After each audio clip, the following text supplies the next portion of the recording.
आप सभी युवा साथियों को फाउंडेशन कोर्स पूरा होने पर बहुत बहुत बधाई।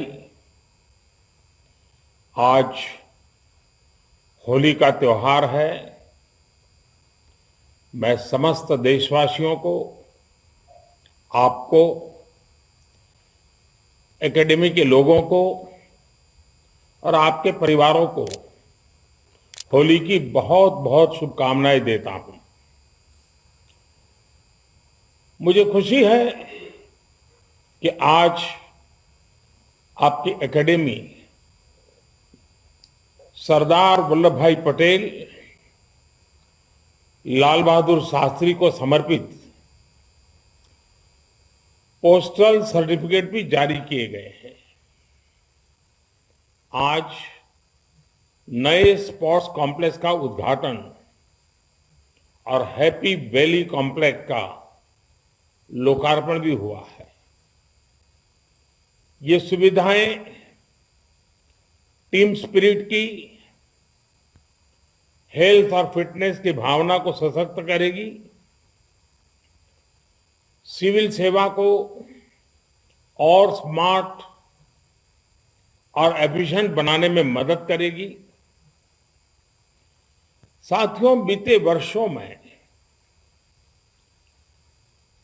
मैंने अनेकों बैचेज के सिविल सर्वेंट से बात की है, मुलाकात भी की है और उनके साथ मैंने एक लंबा समय भी गुजारा है।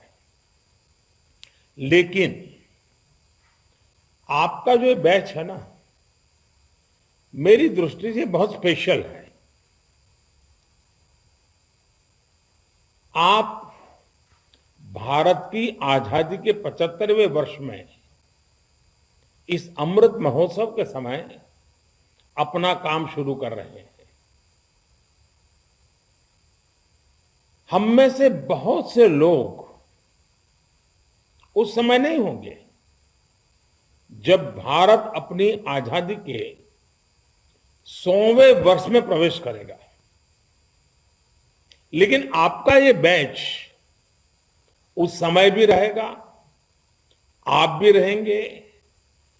आजादी के इस अमृत काल में अगले 25 साल में देश जितना विकास करेगा, उन सब में आपकी इस टोली की, आपकी इस टीम की बहुत बड़ी भूमिका रहने वाली है। साथियों, 21वीं सदी के जिस मुकाम पर आज भारत है, पूरी दुनिया की नजरें आज हिंदुस्तान पर टिकी हुई है। कोरोना ने जो परिस्थितियां पैदा की हैं, उसमें एक नया वर्ल्ड ऑर्डर उभर रहा है। इस नए वर्ल्ड ऑर्डर में भारत को अपनी भूमिका बढ़ानी है और तेज गति से अपना विकास भी करना है। बीते 75 वर्षों में हमने जिस गति से प्रगति की है, अब उससे कई गुना तेजी से आगे बढ़ने का समय है। आने वाले वर्षों में आप कहीं किसी जिले को संभाल रहे होंगे, किसी के विभाग को संभालते रहे होंगे, कहीं इंफ्रास्ट्रक्चर का बहुत बड़ा प्रोजेक्ट आपकी निगरानी में चल रहा होगा, कहीं आप पॉलिसी लेवल पर अपने सुझाव दे रहे होंगे। इन सारे कामों में आपको एक चीज का हमेशा ध्यान रखना है और वो है 21वीं सदी के भारत का सबसे बड़ा लक्ष्य। ये लक्ष्य है आत्मनिर्भर भारत का, आधुनिक भारत का। इस समय को हमें खोना नहीं है। और इसलिए आज मैं आपके बीच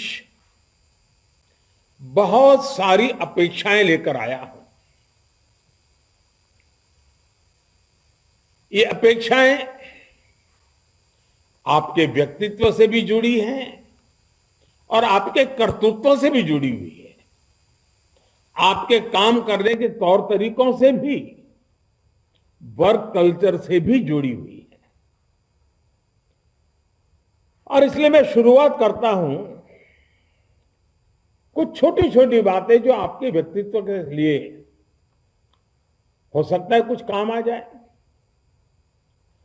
साथियों, ट्रेनिंग के दौरान आपको सरदार पटेल जी के विजन, उनके विचारों से अवगत कराया गया है।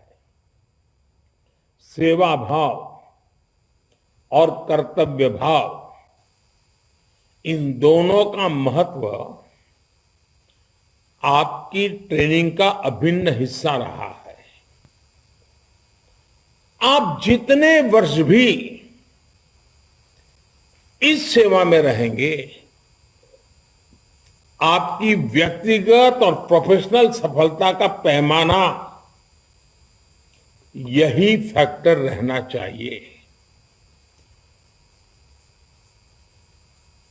कहीं ऐसा तो नहीं कि सेवा भाव कम हो रहा है, कर्तव्य भाव कम हो रहा है। ये बात, ये सवाल हर बार खुद को पूछना चाहिए, इवैल्यूएशन करना चाहिए। और कहीं इस लक्ष्य को हम ओझल होते तो नहीं देख रहे हैं। हमेशा इस लक्ष्य को सामने रखिएगा। इसमें न डायवर्जन आना चाहिए और न ही डाइल्यूजन आना चाहिए। ये हम सब ने देखा है कि जिस किसी में सेवा भाव कम हुआ, जिस किसी पर सत्ता भाव हावी हुआ, वो व्यक्ति हो या व्यवस्था, उसका बहुत नुकसान होता है। किसी का जल्दी हो जाए, किसी का देर से हो जाए, लेकिन नुकसान होना तय है। साथियों, आपको एक और बात मैं समझता हूं शायद काम आ सकती है। जब हम सेंस ऑफ ड्यूटी और सेंस ऑफ पर्पस के साथ काम करते हैं, तो कभी भी कोई काम हमें बोझ नहीं लगता है। आप भी यहां एक सेंस ऑफ पर्पस के साथ आए हैं। आप समाज के लिए, देश के लिए एक सकारात्मक परिवर्तन का हिस्सा बनने आए हैं। आदेश देकर काम कराने और दूसरों को कर्तव्य बोध से प्रेरित करके, इन दोनों में काम करवाने के इन दोनों तरीकों में आसमान जमीन का अंतर होता है, बहुत बड़ा फर्क होता है। ये एक लीडरशिप क्वालिटी है, मैं समझता हूं, जो आपको खुद में विकसित करनी होगी। टीम स्पिरिट के लिए एक अनिवार्यता है, उसमें कोई कॉम्प्रोमाइज संभव नहीं है। इसे करना बहुत जरूरी है। साथियों, अब से कुछ महीने बाद ही आप लोग फील्ड में काम करने जाएंगे। अपने आगे के जीवन को, और उसमें आपको फाइलों और फील्ड का फर्क समझते हुए ही काम करना होगा। फाइलों में आपको असली फील नहीं मिलेगी। फील के लिए आपको फील्ड से जुड़े रहना ही होगा। और मेरी ये बात आप जीवन भर याद रखिएगा कि फाइलों में जो आंकड़े होते हैं वो सिर्फ नंबर्स नहीं होते। हर एक आंकड़ा, हर एक नंबर एक जीवन होता है। उस जीवन के कुछ सपने होते हैं, उस जीवन की कुछ आकांक्षाएं होती हैं, उस जीवन के सामने कुछ कठिनाइयां होती हैं, चुनौतियां होती हैं। और इसलिए आपको नंबर के लिए नहीं, हर एक जीवन के लिए काम करना है।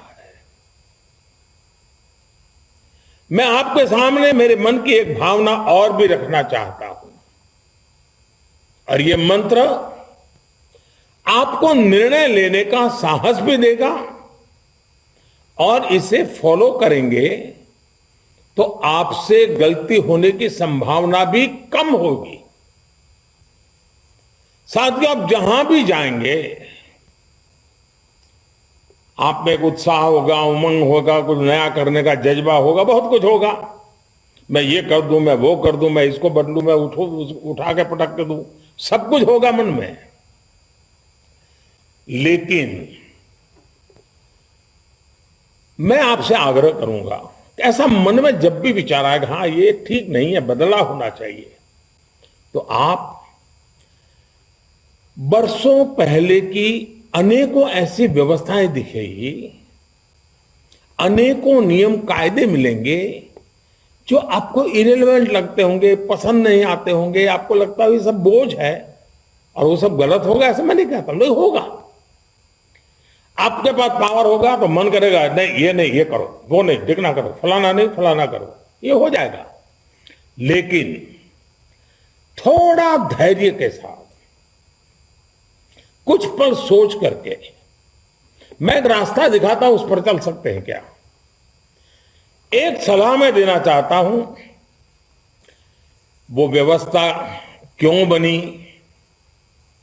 या वो नियम क्यों बना, किन परिस्थितियों में बना, किस साल में बना, तब के हालात क्या थे, फाइल के एक एक शब्द को, उस सिचुएशन को आप विजुलाइज कीजिए कि 20 साल, 50 साल, 100 साल पहले क्यों बना होगा।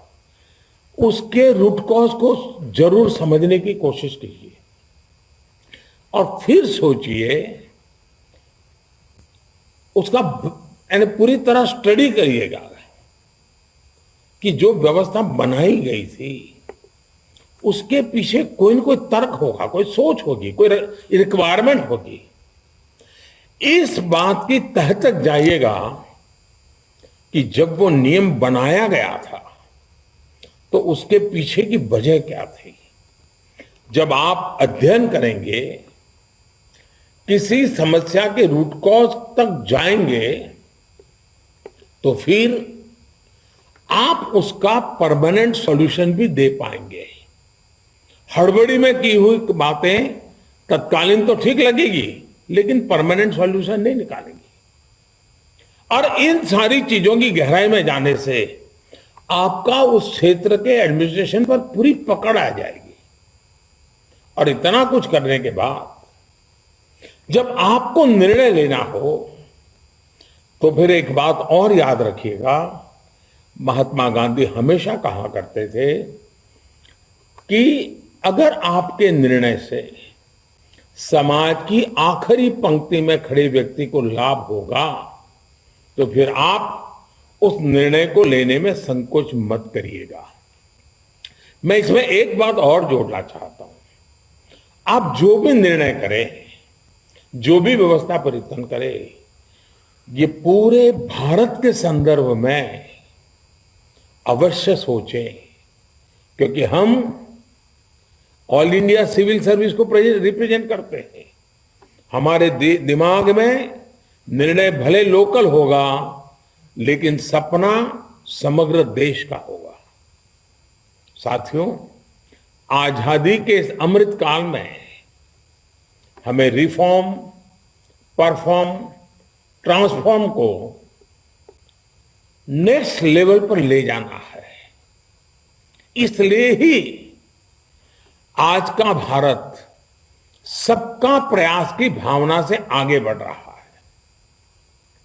आपको भी अपने प्रयासों के बीच ये समझना होगा कि सबका प्रयास, सबकी भागीदारी की ताकत क्या होती है। अपने कार्यों में आप जितना ज्यादा व्यवस्था में जितने विभाग है सबको जोड़ करके प्रयास करें, हर मुलाजिम को जोड़ करके प्रयास करें, तो वो तो एक पहला दायरा हो गया, पहला सर्कल हो गया।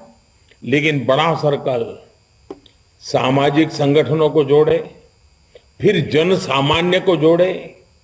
एक प्रकार से सबका प्रयास, समाज का आखिरी व्यक्ति भी आपके प्रयासों का हिस्सा होना चाहिए, उसकी ओनरशिप होनी चाहिए। और अगर ये काम आप करते हैं तो आप कल्पना नहीं करेंगे उतनी आपकी ताकत बढ़ जाएगी। अब जैसे सोच लीजिए, किसी बड़े शहर का एक हमारे यहां कोई नगर निगम है, वहां उसके पास अनेक सफाई कर्मचारी होते हैं और वो इतना परिश्रम भी करते हैं, वो भी शहर को स्वच्छ रखने के लिए जी जान से लगे रहते हैं। लेकिन उनके प्रयासों के साथ हर परिवार जुड़ जाए, हर नागरिक जुड़ जाए, गंदगी न होने देने का संकल्प जन आंदोलन बन जाए, तो मुझे बताइए कि उन सफाई करने वाले लोगों के लिए भी ये हर दिन एक उत्सव बन जाएगा कि नहीं बन जाएगा। जो परिणाम मिलते हैं वो अनेक गुना बढ़ जाएंगे कि नहीं बढ़ जाएंगे। क्यों? कि सबका प्रयास एक सकारात्मक परिणाम आता है। जब जन भागीदारी होती है तब एक और एक मिलकर दो नहीं बनते, बल्कि एक और एक मिलकर 11 बन जाते हैं। साथियों, आज मैं आपको एक और टास्क भी देना चाहता हूं। ये टास्क आपके अपने पूरे कैरियर भर करते रहना चाहिए। एक प्रकार से उसको आपके जीवन का हिस्सा बनाना चाहिए, आदत बना देना चाहिए। और मैं संस्कार की मेरी सीधी सीधी परिभाषा यही है कि प्रयत्न पूर्वक विकसित की गई अच्छी आदत, इसका मतलब है संस्कार। आप जहां भी काम करें, जिस भी जिले में काम करें, आप मन में तय करिए कि इस जिले में इतनी सारी मुसीबतें हैं, इतनी कठिनाई है, जहां पहुंचना चाहिए नहीं पहुंचना था, तो आपका एनालिसिस होगा। आपके मन में ये भी आएगा पुराने लोगों ने पता नहीं ये क्यों नहीं किया, ये नहीं किया, सब होगा। क्या आप खुद उस क्षेत्र में जो भी आपको कार्य क्षेत्र मिले, छोटा हो या बड़ा हो, आप ये तय कर सकते हैं कि जो 5 चैलेंजेस हैं मैं उसको आइडेंटिफाई करूंगा, और ऐसी चुनौतियां जो उस क्षेत्र के लोगों को, जीवन को मुश्किल बनाती है, उनके विकास में बाधा बनकर खड़ी है, लोकल लेवल पर आपके द्वारा इनका आइडेंटिफिकेशन बहुत जरूरी है। और ये जरूरी क्यों है ये भी मैं बताता हूं। जैसे हम सरकार में आए तो हमने भी ऐसे कई सारे चैलेंजेस को आइडेंटिफाई किया था। एक बार चैलेंजेस आइडेंटिफाई हो गए तो फिर हम सॉल्यूशन की तरफ बढ़े। अब जैसे आजादी के इतने साल हो गए, क्या गरीबों को पक्का घर होना चाहिए नहीं होना चाहिए, एक चैलेंज थी। हमने उस चैलेंज को उठाया, हमने उन्हें पक्के घर देने की ठानी और पीएम आवास योजना तेज गति से विस्तार कर दिया गया। देश में ऐसे अनेक जिले बहुत बड़ा चैलेंज थे जो विकास की दौड़ में दशकों पीछे थे। एक राज्य है काफी आगे है लेकिन 2 जिले बहुत पीछे हैं, एक जिला बहुत आगे है लेकिन 2 ब्लॉक बहुत पीछे हैं। हमने नेशन के रूप में, भारत के रूप में एक विचार किया कि ऐसे जिलों को भी चिन्हित किया जाए और एस्पिरेशनल डिस्ट्रिक्ट के एक अभियान चलाया जाए और उनको राज्य की एवरेज के बराबर लाया जाए, हो सके तो नेशनल एवरेज तक तो ले जाया जाए। इसी तरह एक चैलेंज था गरीबों को बिजली कनेक्शन का। गैस कनेक्शन का। हमने सौभाग्य योजना शुरू की, उज्ज्वला योजना चलाकर उन्हें मुफ्त गैस कनेक्शन दिया। आजादी के बाद भारत में पहली बार ऐसा हो रहा है जब किसी सरकार ने योजनाओं को सैचुरेशन की तरफ ले जाने की अनेक प्रकार से बात कही और उसके लिए योजना बनाई है। और इस परिप्रेक्ष्य में आपको एक उदाहरण देना चाहता हूं। हमारे यहां अलग अलग विभागों में तालमेल की कमी की वजह से परियोजनाएं बरसों बरस अटकती रहती थी। ये भी हमने देखा है कि आज सड़क बनी तो कल टेलीफोन वाले आकर उसे खोद गए, परसों नाली बनाने वालों ने उसमें खोद दिया। कोऑर्डिनेशन के कमी के कारण इस चैलेंज को ठीक करने के लिए हमने पीएम गति शक्ति नेशनल मास्टर प्लान बनाया है। सभी सरकारी विभागों को, सभी राज्यों को, सभी स्थानीय निकायों को, इस हर स्टेक होल्डर को एडवांस में जानकारी हो, यह सुनिश्चित किया जा रहा है। यानी जब आप चैलेंज को आइडेंटिफाई कर लेते हैं तो सॉल्यूशन खोजकर उस पर काम करना भी आसान हो जाता है। मेरा आपसे आग्रह है कि आप भी ऐसी 5, 7, 10 जो भी आपको ठीक लगे, ऐसी कौन सी चैलेंजेस हैं जो उस क्षेत्र के लोगों के लिए अगर वो मुक्ति बन जाए उस मुसीबतों से तो एक आनंद की लहर छा जाएगी, सरकार के प्रति विश्वास बढ़ जाएगा, आपके प्रति आदर बढ़ जाएगा।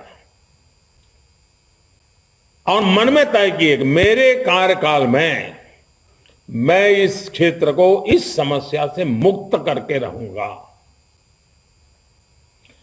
और आपने सुना होगा हमारे यहां शास्त्रों में स्वांतः सुखाय की बात कही गई है। कभी कभी जीवन में अनेक काम करने के बाद भी जितना आनंद नहीं मिलता है, एकाध काम खुद ने तय किया और किया जिसमें स्वतः को सुख मिलता है, आनंद मिलता है, उमंग से भर जाते हैं, कभी थकान नहीं लगती, ऐसा स्वांतः सुखाय, इसकी अनुभूति जब 1 चैलेंज, 2 चैलेंज, 5 चैलेंज उठा करके उसको पूरी तरह निर्मूल कर देंगे, आपकी पूरी रिसोर्सेज का उपयोग करते हुए, आपके अनुभव का उपयोग करते हुए, आपके टैलेंट का उपयोग करते हुए, आप देखिए जीवन संतोष से जो आगे बढ़ता है ना, उस चैलेंज के बाद के समाधान से जो संतोष की तीव्रता होती है वो कई गुना सामर्थ्यवान होती है। आपके कार्य भी ऐसे होने चाहिए जो मन को सुकून पहुंचाए, और जब उसका लाभार्थी आपको मिले तो लगे हाँ ये साहब थे ना तो मेरा अच्छा काम हो गया। आपको इस क्षेत्र के छोड़ने के 20 साल के बाद भी वहां के लोग याद करें, अरे भाई वो एक साहब आए थे ना अपने इलाके में, ये एक बहुत पुरानी समस्या का समाधान करके गए, बहुत अच्छा काम करके गए। मैं चाहूंगा आप भी ऐसे विषय खोजिएगा जिसमें आप एक क्वालिटेटिव चेंज ला पाए।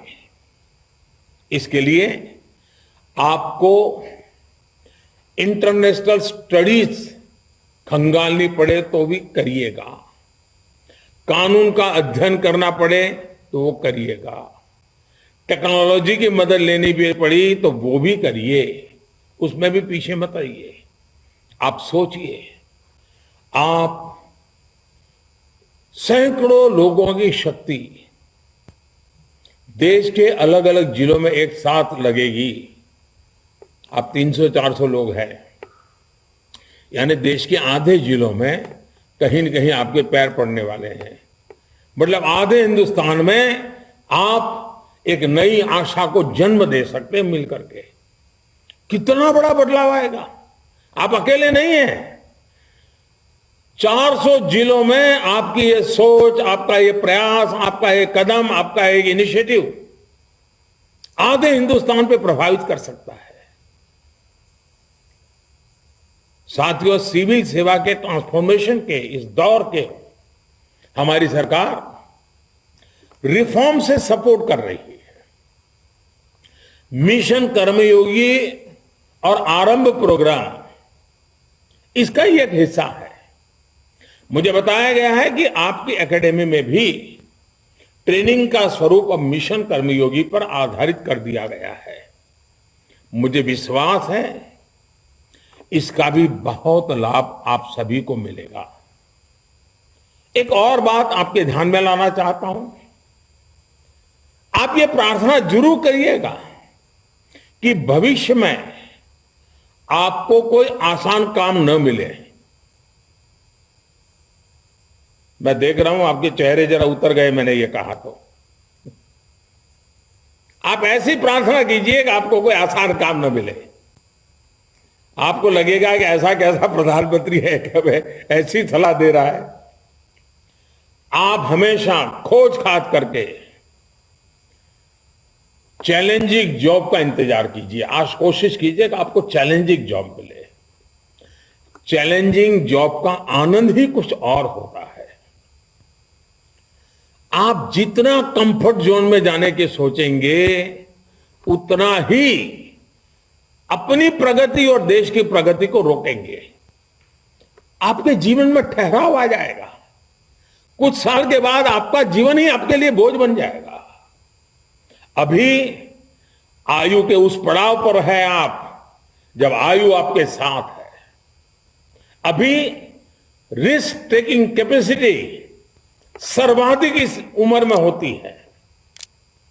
आप जितना पिछले 20 साल में सीखा है उससे ज्यादा आप अगर चैलेंजिंग जॉब से जुड़ेंगे तो अगले 2-4 साल में सीखेंगे। और ये जो सबक आपको मिलेंगे वो अगले 20-25 साल तक आपके काम आएंगे। साथियों, आप भले अलग अलग राज्यों से हैं, अलग अलग सामाजिक परिवेश से हैं, लेकिन आप एक भारत श्रेष्ठ भारत को सशक्त करने वाली कड़ियां भी हैं। मुझे विश्वास है आपका सेवा भाव, आपके व्यक्तित्व की विनम्रता, आपकी ईमानदारी आने वाले वर्षों में आपकी एक अलग पहचान बनाएगी। और साथियों, आप क्षेत्र की तरफ जाने वाले हैं तब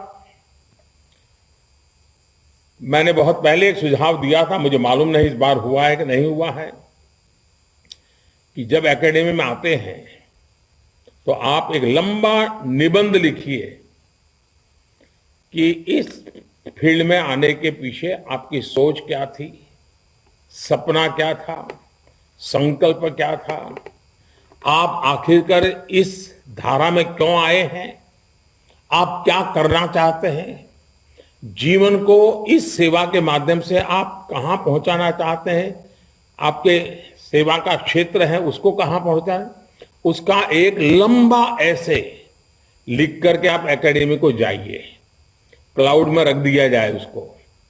और जब आप 25 साल पूरा करने के बाद, 50 साल पूरा करने के बाद, आपके यहाँ 50 साल के बाद शायद एक कार्यक्रम होता है हर वर्ष, जो 50 साल जिन्होंने मसूरी छोड़े हुआ होता है वो दोबारा 50 साल के बाद आते हैं। आप 50 साल के बाद, 25 साल के बाद जो पहला ऐसे लिखा है उसको एक बार पढ़ लीजिए।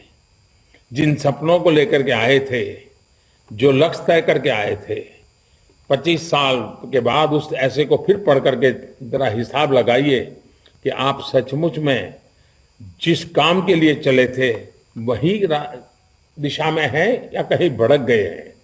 हो सकता है आपके आज के विचार 20 साल के बाद आप ही के गुरु बन जाएंगे।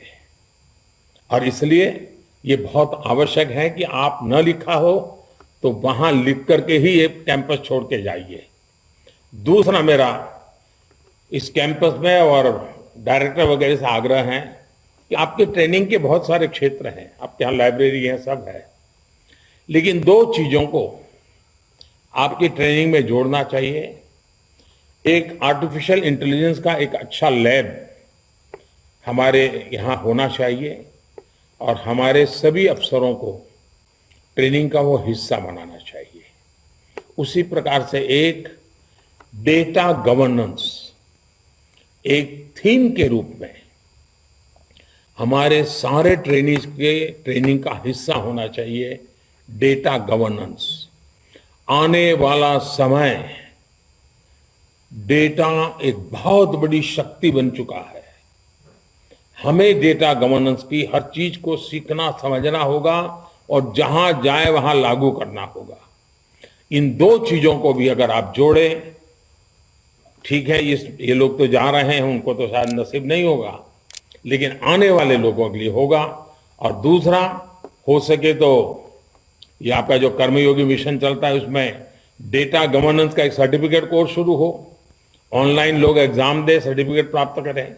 आर्टिफिशियल इंटेलिजेंस का एक सर्टिफिकेट कोर्स शुरू हो, उसको ऑनलाइन एग्जाम दे, ब्यूरोक्रेसी के लोग ही एग्जाम दे, सर्टिफिकेट प्राप्त करें। तो धीरे धीरे कल्चर, आधुनिक भारत का जो सपना है उसको पूरा करने के लिए बहुत बहुत काम आएगा। साथियों, मुझे अच्छा लगता, मैं रूबरू में आपके बीच आता, कुछ समय आप लोगों के साथ बिताता और फिर कुछ बातें करता, तो हो सकता है थोड़ा आनंद आता। लेकिन समय के अभाव से पार्लियामेंट भी चल रही है, तो कुछ कठिनाइयां होने के कारण मैं आ नहीं पाया हूं, लेकिन फिर भी टेक्नोलॉजी मदद कर रही है। आप सबके दर्शन भी मैं कर रहा हूं, आपके चेहरे के हाव भाव पढ़ पा रहा हूं और मेरे मन में जो विचार है वो आपके सामने मैं प्रस्तुत कर रहा हूं। मेरी आप सबको बहुत बहुत शुभकामनाएं हैं, बहुत बहुत बधाई, धन्यवाद।